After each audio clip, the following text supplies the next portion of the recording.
देखिए, जहां जन्मे प्रभु श्री राम, स्वच्छ सुंदर रहे अयोध्या धाम, ये हमारे माननीय प्रधानमंत्री श्री नरेंद्र मोदी जी की प्रेरणा से संभव हो पा रहा है।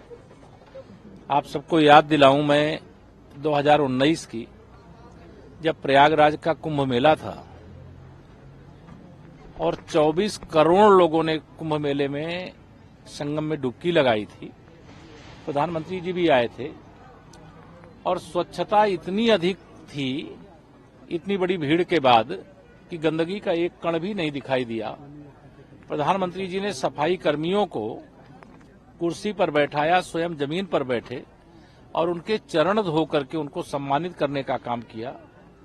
वैसे भी प्रधानमंत्री जी का कहीं पर भी कार्यक्रम होता है तो भारतीय जनता पार्टी के कार्यकर्ता एक सप्ताह का स्वच्छता अभियान चलाते हैं। अयोध्या में तो हम पार्टी के कार्यकर्ता, चाहे बूथ के हों, चाहे प्रदेश के हों, चाहे क्षेत्र और जिले के हों, मंडल के हों, वह सब तो चला ही रहे थे। लेकिन अब अयोध्या वासी भी इसका हिस्सा बन गए हैं।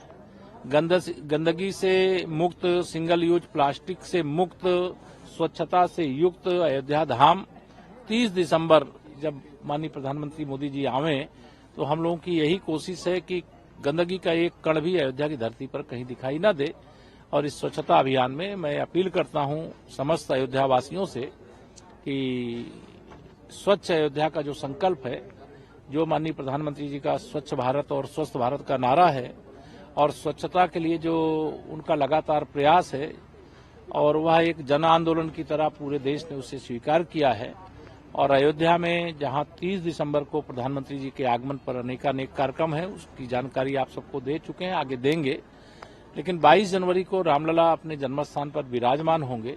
यह विषय ध्यान में रखते हुए हम लोग अयोध्या को स्वच्छता से युक्त करने के लिए, विकास की गंगा बह रही है, सरयू मैया बह रही हैं, और जिसे देख करके आने वाले हर राम भक्त की खुशी में उनके चेहरे को देख करके महसूस कर रहा हूं। मैं भी एक राम भक्त हूं, कार सेवक हूं, स्वयंसेवक हूं, कार्यकर्ता हूं, तो मुझे भी अयोध्या का इस प्रकार से विकास जो दिखाई दे रहा है, सरकार के नाते जो हम लोगों को करना चाहिए हम कर रहे हैं, लेकिन एक राम भक्त के नाते खुशी से झूम रहा हूं।